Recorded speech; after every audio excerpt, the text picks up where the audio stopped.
Well, hello, everybody. Welcome to TESOL 2250. We're going to talk quite a bit today about morphosyntax and case marking, and then we're going to look at the transition from Old English to Middle English, which you're going to be reading about during week 2, with respect to the time frame and then language contact as well. So just a little bit of review from week 1. Remember that we started out talking about syntax, and then when we were in class, we talked about morphology. So there's a reason for this. As I said in class, morphology and syntax are often intermingled. So just to review what syntax does, often what we call grammar. Syntax or grammar tells you who did what to whom. So it tells you subjects. This is the agent or someone or something that does an action in a sentence. Now, in English, at least, that is always going to be the first noun or noun phrase we see in a simple declarative sentence. For example, if I have Mike hit the ball, Mike is the first noun that we see, and therefore Mike is the subject. Our verb is our action, and then an object is something or someone that receives the action. In the case of Mike hit the ball is the object. It receives the action of the verb. Now, if we change the word order, then we get a very different scene. The ball hit Mike. Now the ball is the subject, hit is the verb, and Mike is the object receiving the action of hitting. Now remember that morphology is the study of words and word parts. In other words, roots and affixes. Syntax is the study of word order. Once we assemble these words, then we put them in various orders. But they're not so easily disentangled from one another in many languages. Many morphemes, remember those meaningful words or word parts, in a language can actually have a syntactic function too. So for example, let's take this very simple sentence in English. He hit me. Okay, now that's grammatical. We know that the subject of that sentence is he, and the verb is hit still, and me. That is what we call the object. Now, again, if we reverse those two things, I hit him. Notice we have to change the form. So now the situation is a little bit different. I denotes a subject, and me denotes an object. So we could say that he and me and I and him are morphemes. Yes, they indicate pronouns that are related to a person, but they also indicate sentence level functions. In other words, syntactic functions. They're telling us who the subject is and who the direct object or object is. And this is evidenced by the fact that we cannot interchange the pronouns in any way. We can't say he hit I. Now, to every speaker of English, they would say, well, that's grammatical. You can't have I in the object position of the sentence. So I is very clearly only for subjects. We can't say him hit me, because him is very clearly the object, and it should not be in the subject position of the sentence, which is where the first noun should be, is only the subject position there. So there is a little bit of what we call morphosyntax happening here in English, and only a very little bit. So we'll often talk about the morphosyntax of a given language. And when we're looking at Old English, especially, we see a lot more morphosyntax. As we get further into Middle English and Modern English, we see more of a division between morphology and syntax. But in many other languages, you're going to see a combination of morphosyntax, as we see in this small example in English. So more analytic languages like Modern English don't have a lot of inflectional morphology. Now, inflectional morphology, these are what we refer to as suffixes that tell you about the word's grammatical role in the sentence. So it's a suffix that tells you if a word is a subject, or maybe if a word is an object, and so on. So when you have an analytic language like modern English, we have to have a very strict word order to convey what is the subject, what is the verb, and what is the object. Now, we already saw a few examples of this from the first week. If I say Maria pet the cat, then we're going to imagine this situation that we see here in the first picture. But I can't reverse those two elements and still mean the same picture. If I instead say the cat pet Maria, well, now we have a different scene entirely. Nevertheless, there are many languages that can, in fact, reverse those two words and mean the exact same sentence. So let's take, for example, Latin. Now, Latin, instead of denoting subjects and verbs and objects with strict word order where they are in the sentence, Latin uses something called case marking. It's a case marking language. So if you have a language that's more synthetic languages tend to use a lot more case marking to denote subjects and verbs and objects. So again, going back to the previous idea, if we have a sentence in English, Amelia hits Julia, this is what we call an SVO word order, subject, verb, object. And this is the only allowable order in English. And in our simple sentences, and we're just referring to simple sentences, not multi-clause sentences. In our simple declarative sentences, we would expect to see each sentence with subject, verb, and maybe an object if the verb requires an object, but in that order. At the very minimum, we should have a subject followed by a verb. It will never be the opposite. Julia hits Amelia, that's okay. We can say that. Still, subject, verb, object. It's a different sentence, but it follows the correct order. However, if we try to say Julia, Amelia hits, that's ungrammatical to us. That's an SOV order, subject, object, verb, but that doesn't work for us as English speakers. Nevertheless, that is a very common word order of many other languages. A slightly less common word order in world languages is a VOS order. Hits Amelia, Julia. Now, obviously, we definitely can't say that in English, but these are attested word orders in many other languages. So we have a rigid word order. But if we look at a synthetic language like Latin, then you're going to see a lot more free word orders. And the reason that it can be free is because it marks who is the subject and who is the object using a suffix instead. So the order of the words doesn't really matter. You can always see who is the subject and who is the object by that suffix. So let's take, for example, the same sentence we saw earlier, but in Latin. Amelia pulsat Iuliam. That means Amelia hits Julia. Now I want you to notice the suffixes that we see here in red and in purple. Now let's look at another sentence. Iuliam pulsat Amelia. Well, we changed the order of the words. However, the sentence did not change. The meaning of the sentence did not change. This is still Amelia hits Julia. Now, had this been English, as in the first two examples we see here, we would have changed the meaning of the sentence by doing this. But in Latin, it doesn't change because Latin shows you that Julia, in this case, is an object. And it signals that Julia is an object by this suffix that we see here with an am at the end. Amelia, in contrast, is a subject. And because she's a feminine noun, it's going to have an a sound here, a long a sound. That is the suffix that's in purple there.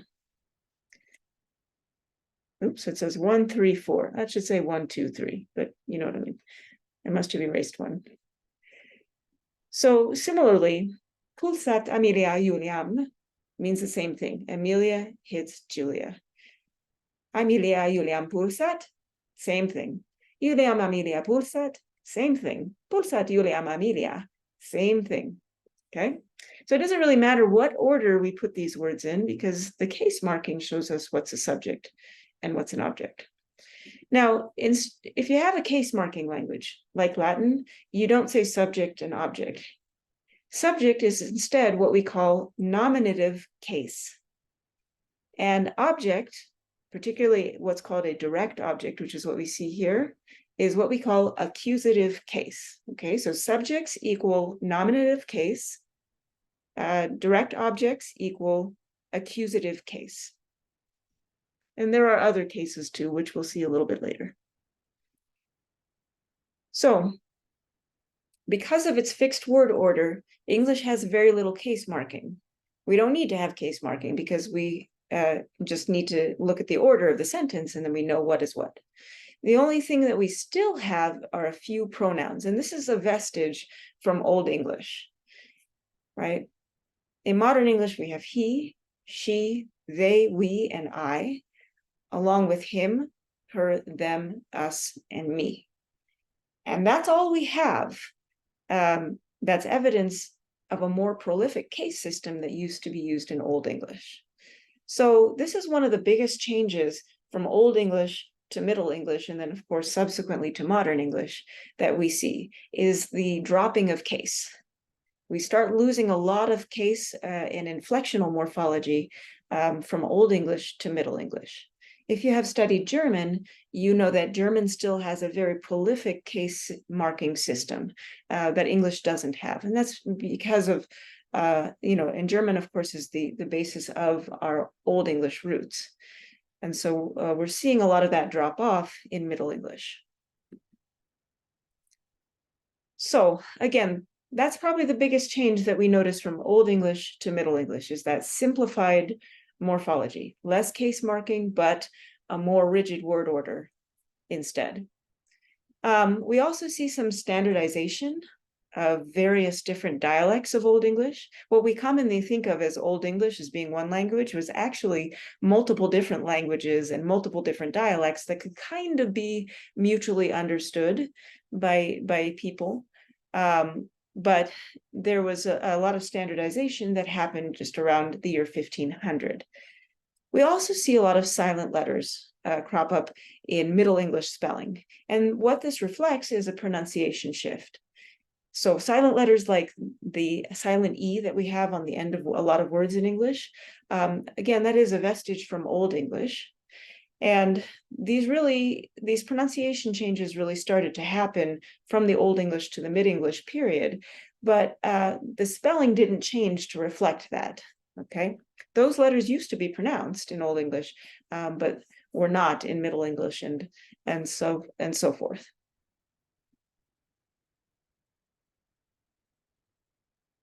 So let's look at the Middle English period. Now, this happens roughly from the year 1100 to 1500. And there were two very important events that mark the beginning and the end of this time period for the language. The first one was the Norman conquest of 1066. So you had the Normans who came from northern France, an area that is now called Normandy, crossed the English Channel and conquered the Anglo-Saxons that were there in the British Isles. So the introduction of a lot of new vocabulary happened from the Normans, particularly from French, Old French, not the modern French that we know of today. So it's no surprise that somewhere around 1100, we started to see a major language shift into what we refer to as Middle English. At the end of Middle English was around the year 1500. And in 1476, the printing press was invented in England. And this printing standardization happened all throughout England. So you had, once again, a lot of these disparate dialects and things that were coming together between Old English and Middle English became even more homogeneous with the invention of the printing press. Okay, so that standardized a lot of the language. Now that language was in print and can be distributed, it could be distributed amongst a very large area and a very large population. So, as I said before, the Norman conquest brought a lot of French influence, but Old French in particular. And it's important to note that French influenced English in various ways at different times. And so, for example, like the word war in modern English that we have came from the old French or the old Norman word for war, guerre. But that happened, you'll notice that the spelling is very different, okay? And the reason that is because that language has had plenty of time to change over time to reflect a lot more other influence as well. So the spelling and the pronunciation is very different for that word from what it was in the original French root. We also had some influences from Scandinavian, from the Vikings, that came in that region as well, and a little bit before that, particularly with respect to our nouns and verbs, and also pronouns. And this is kind of interesting because pronouns are a closed class, meaning that we don't really add a lot of words to this class very frequently. But most likely this is due to the fact that both the Scandinavian language and what would eventually become English had the same Germanic origin language. So that's probably why we're seeing a lot of the similar pronouns there between the Scandinavian and the Middle English as well. It's important to also note at this point in time, we had French as the ruling class. We also had Latin, which I forgot to put in my slide, from the clergy as well. So there were a lot more Latin influences that came in during this time as well into English. And so you might be wondering, okay, well, so what? Why is this important to our study of English grammar today in 2023? The main points I want to make are points that I made earlier in class this week. That is that English has changed over time, and this is normal. In fact, it's normal for every language. Every language changes over time. Every language is influenced by other languages, including English. And there's not really any one or true English. Now, we're going to be reading about a movement called the English movement, which kind of seeks to, it's what we call linguistic purism, where it seeks to rid the English language of elements that would have been a French or Latin influence. So as if the Norman conquest never happened, what would English be like? And it's kind of fascinating, it's kind of interesting. We're going to be looking at that in class this week. But it's important to note that, you know, there's no true English that's in any way superior to other dialects of English. There are many, many different dialects of English, and they all serve different groups in different ways. And as I said in class, the English of today will be unrecognizable in 1,000 years. Just as when we looked at Old English today, 1,000 years ago, we couldn't understand it. Well, 1,000 years from now, people will be looking at our English writings and saying, I don't understand what they're saying here. Okay? So just keep that in mind as we're starting to analyze a lot of grammatical structures. There is a lot of gray area for what is considered grammatically correct because English is on the move. It's always changing. And so you might see evidence of that as we're starting to diagram our sentences. Okay, so again, we talked about morphosyntax, a little bit with case marking languages, some changes from Old English to Middle English, which you'll read some more about, the time frame and the language contact that happened with that. All right, thanks everybody.